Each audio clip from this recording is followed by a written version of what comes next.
Obey security said that Sibre Equama Japan. I'll toss you, KWAHUMANHENE. You do not dear so.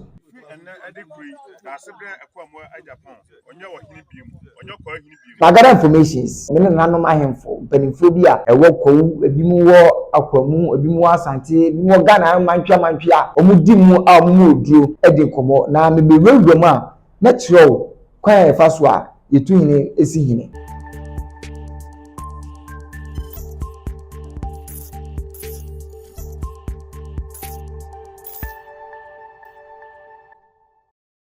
And something on social media said that Sibre Equama Japan. I'll toss you, KWAHUMANHENE, Yatuno. See Yatuno, see Yatuno. I want penny 70 media so Poku 1 TV and the baby beam. Now, my row, no one, and some say the city and Casacas. I didn't go free Poku 1 TV and so ocean. Subscribe, like, comment, and share. I was and then the little answer the baby. Now, on the 12th September, and I already a friend said, Collins. Dakwa Abwaje. Or try to command Office of the President. Say Nana friend said that Sibre Equama Japan Tosu Yenu KWAHUMANHENE on a ADB board chair. That time no on another board chair. The try to command say Nana Etintim Ninsa Aje Nisikabia na onene kan wan say odebe cash waduma amodi bi mane dia kwa manane na ebi so ede hu fa so bia Ghana ama sika ba o manim sum of 2,406,000 Ghana cedis titi sika no 20 billion menim say ti say we adwuma na abusia let me there so no ye be kenka ye bi na daje na ewe na mi be biem ansa na da se be ni tuo na se ye tu ni no ma mo hu ba bi a efiri a eba abusia yakọ krata ni on the 12th September 2024 afiem ana owura friend say Collins Dakwa Abwaje oto sa krata yi di come Office of the President na making kai krata na abusia for me kai blofo say ya bre ni ti no me kai blofo na man temi twi bebra na dia chese say penisa ma we o chedua so awotebo enti me person me chedua so na enkomo no so enko etenten enfa ma no wo mu ba bia ye de enkomo no ekwa akwakosi abusia on the 12th September 2024 His Excellency Nana Addo Dankwa Akufo-Addo, President of the Republic of Ghana, Jubilee House, Accra, letterhead no. Dear Your Excellency, the humble petition of Collins Dakwa Abwaje against the Sibre Equama Japan II, KWAHUMANHENE, and the board chairman of ADB Bank, a great development bank, board chairman, the Sibre Equama Japan, KWAHUMANHENE. Headline nam dia ma no na who collect anymore say I respectfully petition your high office to intervene and help me retrieve money extracted from me by your appointee. I plead that you also intervene to restrain him from using his office to intimidate me in the pursuit of my money. Respectfully, Your Excellency, the appointee is the board chairman of ADB Bank, Dasibre Equama Japan II, KWAHUMANHENE, and KWAHUMANHENE, Dasibre. I am a director and shareholder of Private Trading Limited, which is into the business of trading in cashew, soya bean, and other commodities, both locally and for export to the international market. Sometime in 2021, I approached ADB Bank on behalf of Private Trading Limited for an export credit facility to support the business. In the year 2022, na papa esusu say later we dey come ADB Bank na ope sa sika no na ope akonya no e dey ayesa adwuma no na ase eche entina say ofa kwan bi aso a ne nsa ebetimi enya sa akonya na adwuma bi opeso edie na ne cash ehun komo no ana afi soya beans a odi bi kwa manane na import and export adwuma bi opeso ye no etimi kwaso wano edi ma no na anu esusu say sika bi a da Sibre Equama Japan tosu enu KWAHUMANHENE ene ne di hu komo so obetimi aboa na ma odi say sika no ahye adwuma nim ama adwuma no etimi akosoro no kame akoye say everyone say oh akam abusua na all this letter iko ana office of the president so a reply no say omonsa ka krata no abusua krata no na ohun say me dey atoso na office of the president dey letter no ko en pato and so echo on the 4th October na say odi letter no ko no na ehu be nya say president so anase office no be me ehu say ampa omonsa ka ne krata no na ombetu hu anamo abusua me kenkan office of the president dey no so e dey amam dear Dasibre, the humble petition of Collins Dakwa Abuaji against Dasibre Ekwamwa Ejapon II, KWAHUMANHENE, KWAHUMANHENE, and the board chairman of the ADB Bank. The office of the president has received a petition dated on 12 September 2024 from Mr. Collins Dakwa Abuaji of Probert Trading Limited. The president has noted the contents of the petition, which is hereby referred to you for your comment. Your response should be transmitted to this office within 7 days of receipt of this letter. Abusua, I say office of the president so etro e de koma Owura Collins Dakwa Abuaji say krata wa bi aba no musa kana enanso etino omobanye se sakrata yi ombetu hu anamon na enansi achi ana office of the president etu hu anamon na Bank of Ghana twenty affairs BoG and as a BoG they be kan bia ni nyina esiwa e the letter we so ekọ on the 10th October 2024 after 6 working days office of the president etro ono so letter e de koma Owura Collins Dakwa Abuaji say omosa aka no metu ho na mo no ana Bank of Ghana issue letter e de about Rabusha etie Bank of Ghana so de no say de emu nsem no esitie o say Dasibre Ekwamwa Japan II Agricultural Development Bank Accra Financial Center Accra DSA remedial measures for directors ADB board chairperson Abusha letterhead no headline no anamidama. We refer to the recent petition to the presidency by one Mr. Collins Dakwa Abuaji alleging improper conduct on your part as the board chairperson of Agricultural Development Bank ADB and subsequent publication of the same in the media. Your continued holding of office as a director of the Agricultural Development Bank has become untenable due to the irreparable damage these events have caused to the image of the bank. Bank of Ghana letter the command was say Dasibre Ekwamwa Boateng enam Owura Collins Dakwa Abuaji ensema all canon Dasibre da so tie akunya so say ADB board chairperson no and I say titire ni ma Agricultural Development Bank no egu adwuma no fi egu na nimtia enti enam sansensem a mo kan ni na media no so nti no omo se no say onfa ni dibre ento ho ni nyina na omo gina omo ama mra no so section 103 clause 2D banks and specialized deposit taking institutions Act 2016 and Act 930 Act 930 yes 930 and also no mugina ya omede sa krata yi e share Dasibre Ekwamwa Japan say offer the different to say ADB titirani na abusha on the 11th October ana Agricultural Development Bank a press release about bonting say resignation of Dasibre Ekwamwa Japan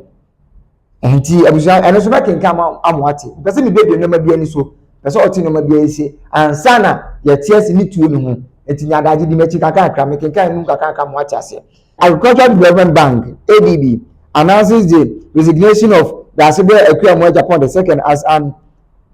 independent non-executive director and chairperson effective October 11th, 2024. Appointed in September 2021, Dasibwe, in his capacity as the board as chairperson of the bank, spearheaded strategies to place the bank on a solid footing for growth. The board, management, and staff expressed their appreciation to Dasibwe Ekwuamoah Japan II for his contribution towards the growth and development of ADP. About Agricultural Development Bank, established in 1965. The bank ne ba ne dey we dey me fa nya hwe na me be ras am ne mu proper na ma bi mo mo atiase. Bi dey security say Dasibwe Ekwuamoah Japan a otoso mienu KWAHUMANHENE yetu na de so. Ani mu na me dey ba be wura a me dey afi achi ade ba be si ya no. Tram si nya adaje ne tram nchen. Na dey kan magara informations ma bi komo me ne nanom ahemfo mpanimfo bi a ewo Kwahu ebi mu wo Akwamu ebi mu Asante ebi mu Ghana mantwa omudi mu a mu odio edi komo na me be wewem a na kiro kwan efa so a yetu hine esi hine na abusua hwe video we na me bebie mu enkyerɛw yeyi apaye enne ye wo onfa botom ni mra o gina ho ye den enne ade kuri Dasibwe Ekwuamoah Japan onye wo hini biem onye kwa hini biem na nyankopon ya dom na ye nananom etoto esi ahene etu ahene ye hwe woni pa osefata se so obedi ade na se ye obi ma ne bedi ade a na ye nya kwa hini se ameno ka se ye chame hene na se du kwabe me kompa ye die ko hini Dasibwe Ekwuamoah Japan wi ba no si a onye wo hini biem etu ga onye wo hini biem nananom adawroma ye be ye sign imusu o how amanie bia no nananom adawroma mo pamu woni pa bone fo bi obe prim na koma say bia na asem abenti no oba be ye ne ma ehsen fata obetietie Dasibwe achame ne mani ni bone nananom ani ni bone de nananom obi nto asan fa kyere ni so ni ba kono de madawroma munyi ma bo 40 ka ne fa kuti madawroma ye ku abehwe a nananom madawroma ye hwehwe ne say madawroma be de eche gina nananom a wo Okwahu atenase agunsa se Dasibwe Ekwuamoah Japan autosu ni KWAHUMANHENE omatu na de so enam nsensem a ekoso ewo one adwuma oyim Agricultural Development Bank enam de mu kire wo no na omuso omatu na de so ne example nitu no enam be wewe na si etu na de so si etu na de so me wie no obeti ase ebuso de nim ene de masua ene de mabusa na daje ni biem mama nyi jindem na me biem nkyerɛw se ohene ebusaya titru amanhene dodo na akanfo no ebi mu suai de kyerɛ omadonten ebi mu suai de kyerɛ omabonten don hene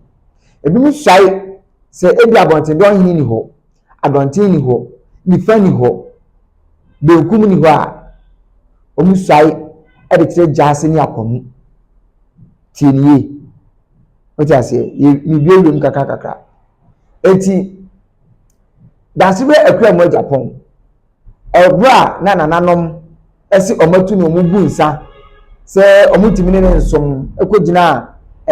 tade bi ehu a ebo pemo nkyerɛ bonsra bo esiwa omugu so nsam abusua one de din kan nkomo amadie ene de amasua ekyerɛ se ansa na obetu wahene no o se obokwadu ade kyerɛ na donten ma na donten ohene ba donten hene obisa ni ya se kwa obisa ana nkonya sofo wa peni na afo ede bo se ontimi ene ye nsom nti yetu ade so uyi wa ho anu sai that what I say sa donten bisa no wa nya asepapa bi anka enumu ana yedina so ede tu no pe de masua ne nkomo amadi ananum bi omumu odu a ni omadi nkomo tira me se madi nkomo bebre ansa na asem ba ya chepa maka to asem ebe no nya danse a ni nkabi ewo panisem di mede so Poku TV so isa say yei no ye pasem ti ye twen enya asem no mu nokure ewu ba bi asem ne kwansa na yakabi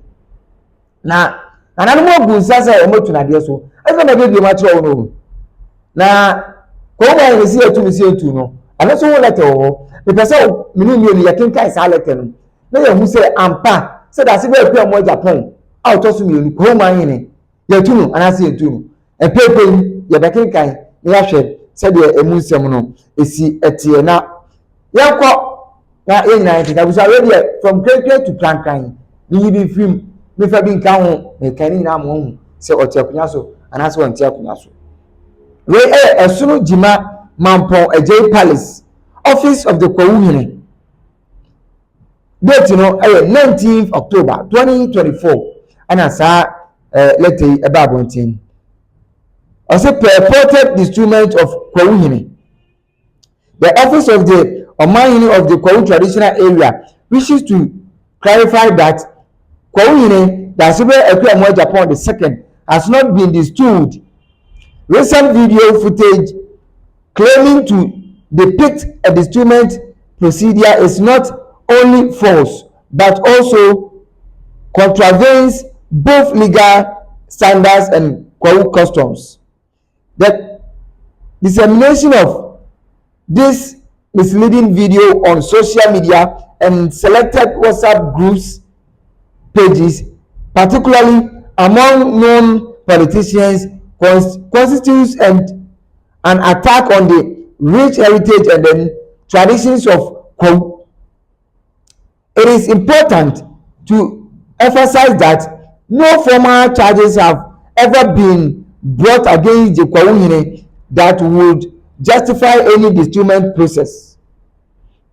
Furthermore, he has not been found liable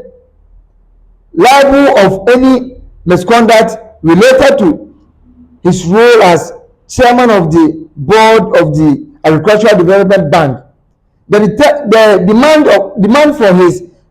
resignation by the Banking Supervision Division of the Bank of Ghana came without prior opportunity for the KWAHUMANHENE to respond to the allegations, which raises concerns about due process. In light of these events, the KWAHUMANHENE chose to step aside to allow for an appropriate resolution of the matter. However, it is perplexing that despite the absence of any findings against Dasibe, a video falsely suggesting his destoolment is being circulated. We urge the good people of Kwahu and subjects of the Osono Jima Mampong Ejei stool to remain calm and steadfast in support of the paramountcy. The actions of individuals attempting to tarnish the reputation of KWAHUMANHENE or KWAHUMANHENE and the KWAHUMANHENE without proper hearings should not be tolerated. KWAHUMANHENE Dasibe Ekuamoa Japan II reaffirms his dedication to serving KWAHUMANHENE and to protect the integrity of our heritage. Asase Aban Nana JK Bodi Nana number eto aso no de menkenkan abusua menya aka yen part 2 of this video many Nana ne sasha krata yase ebe kasa na yedi komo me shamobo na try se many Nana be kasa na yedi komo no wo bibie nsem bi ani so ade acha na me tell se ansa na obetu ohini bi no ana manhini bi no o se ye bono ko adu a edimu na onu Nana ma me tell be di nkan oye aban adwuma nso ni konyasem ene amamne ni amane sabi sonsoye adam esi pai yiti esi pai ni se otimi nya aban adwuma efe aban adwuma ho mmra no amche laws na abide adwuma oye no efa mehye nkonyasem mu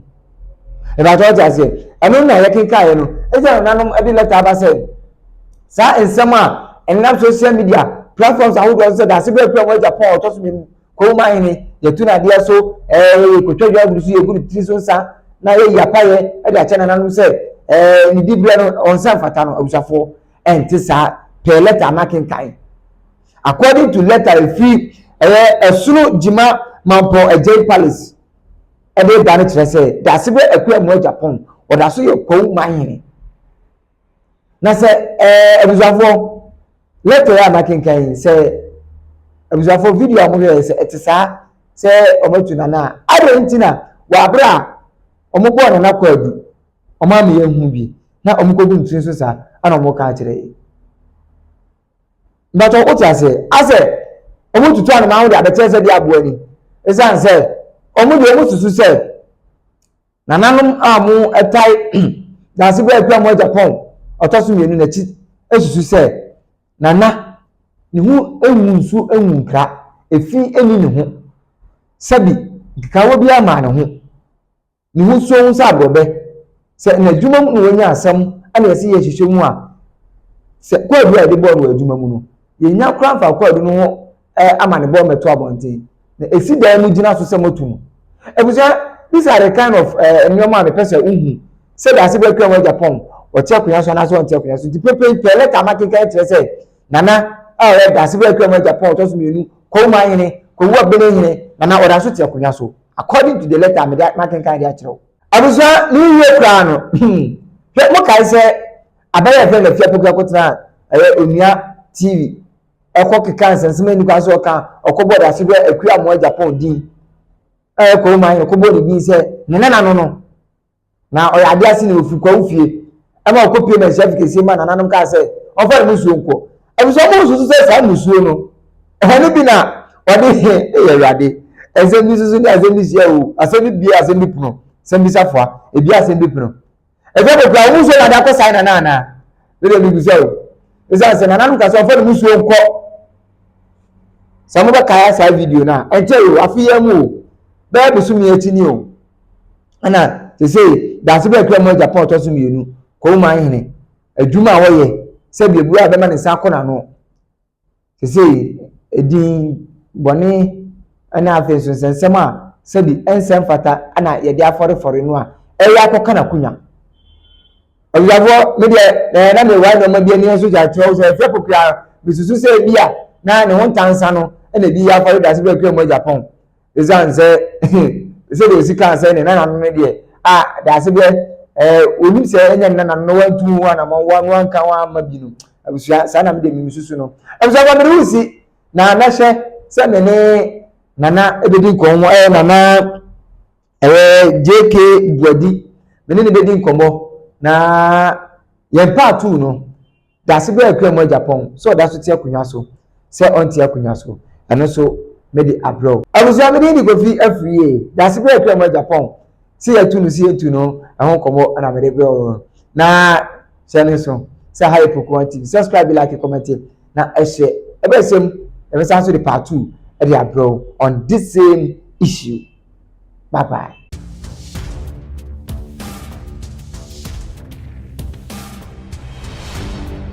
Poku TV.